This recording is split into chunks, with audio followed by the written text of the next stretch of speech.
Good day, grade 11 students. Welcome once again to Oral Communication in Context, and this is your teacher in OCC, Mr. Reggie A. Bonifacio. We have now come to the last video lesson for our first week of discussion in your subject. If you can still recall, we already were able to discuss the definition of communication, its processes, and of course, for our last video lesson, we talked about the 5 functions of communication. For the final installment of our topic for this week, we will be learning and discussing the elements of communication.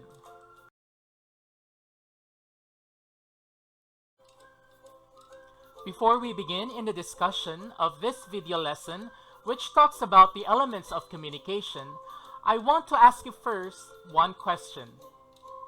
Were you able to watch, understand, and learn video lesson number 2, which tackled process of communication? If yes, you may now proceed with this video lesson.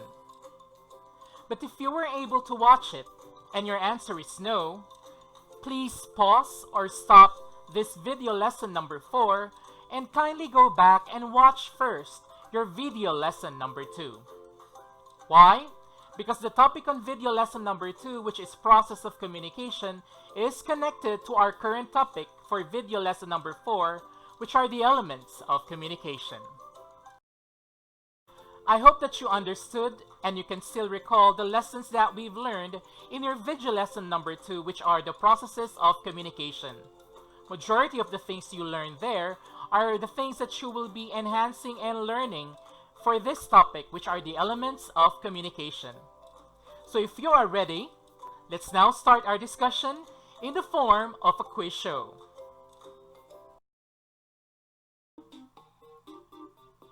So we're now ready to play the game, to play our quiz show.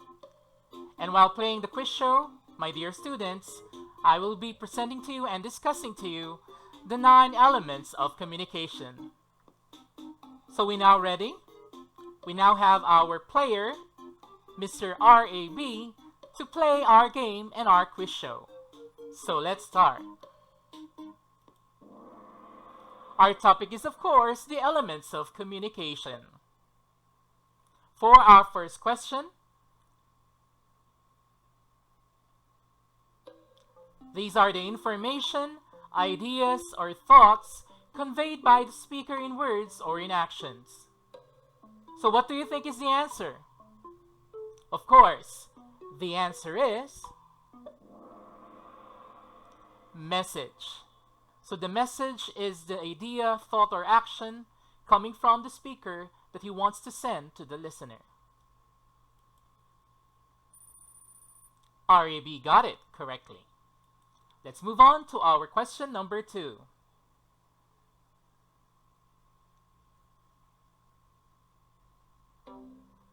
These are the medium or the means, such as personal or non-personal, verbal or non-verbal, by which the message is conveyed. So this element of communication is used by the sender to transfer or convey the information from him or from her to the listener or to the receivers. So what do you think is the answer? The answer is, of course, channel. Let's check. Okay, RAB got the correct answer, which is channel. Let's move on to our third question.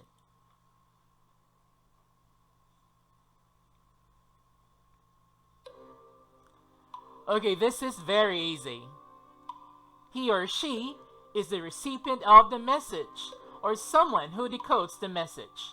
So based on the picture presented, you have a person watching television and he gets the information from the news that he is watching. Of course, the answer is listener or receiver. Once again, RAB got the correct answer. Let's move on to the next question.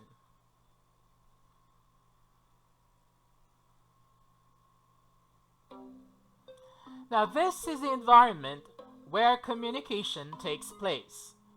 It is a communication situation.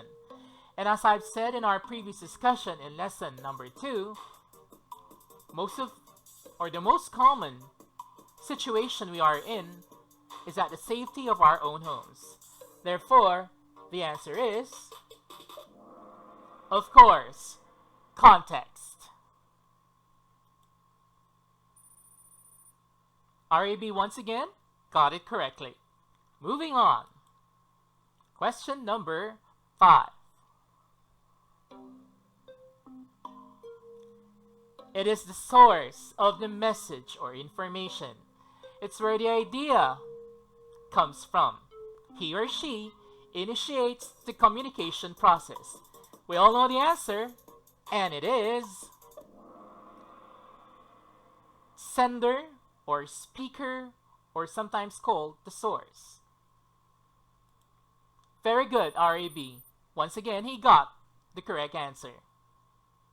Next up, question number 6.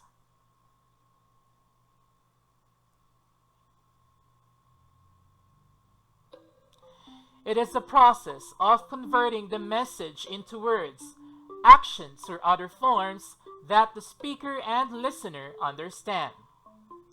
So basically, this happens within the mind of the speaker. When the speaker thinks of something that he or she wants to share, what he will do is convert that idea, transform that idea into words, verbal or non-verbal cues that he or she will send to the listener. Of course, this process is called encoding. The correct answer is encoding. Okay, RAB got it correctly again. Let's move on. Our 7th question. This is the process of interpreting the encoded message of the speaker by the receiver. So this process is actually the job of our receiver or listener, wherein he will try to understand and interpret the message coming from the speaker. So for example, in the picture, the man is trying to understand the nonverbal cue coming from the chimpanzee. And the correct answer is decoding, the process that we call decoding. Congrats, RAB, you're correct once again.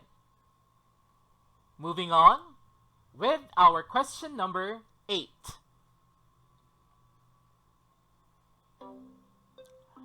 These are the reactions, responses, or information provided by the receiver, and the receiver sends this back to the sender or the source or the speaker. This is one way by which we can check if the message has been properly understood, received, and interpreted properly by the receiver. And the answer is feedback. The receiver sends a feedback to the sender to check whether the information has been properly received and interpreted, and if the communication process was indeed effective. Once again, RAB got it correctly. And now let's move on to our final question, question number 9.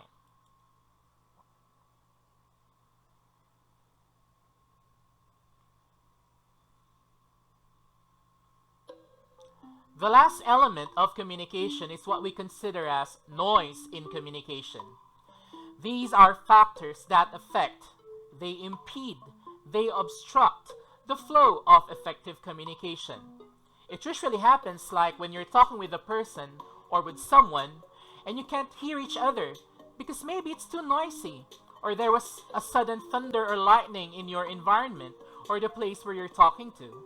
Or in the case of our new normal, when you are talking with someone via Google Meet or Zoom meeting, you cannot understand each other because most probably the Wi-Fi connection is very, very slow. Therefore, what is the answer? The last element of communication that hinders, impedes, or obstructs effective communication is, very good, barrier. Let's check if our player got it right.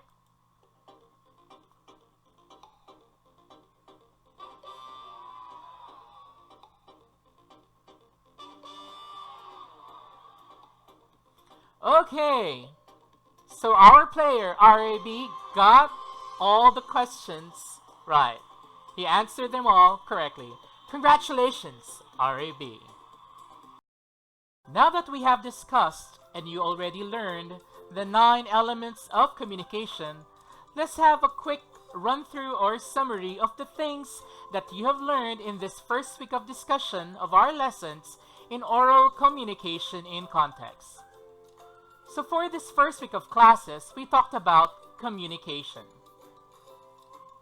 We defined what communication is, the nature of communication, and we learned about what the process of communication is all about.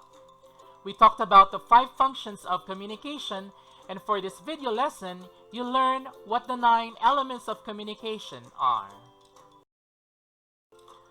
And so, my dear grade 11 students, that ends our discussion for week 1 in oral communication in context. See you once again next week as we learn and discuss more about OCC. And always remember, every day is a blessing.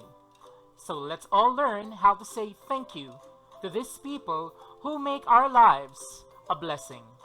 Good day and goodbye.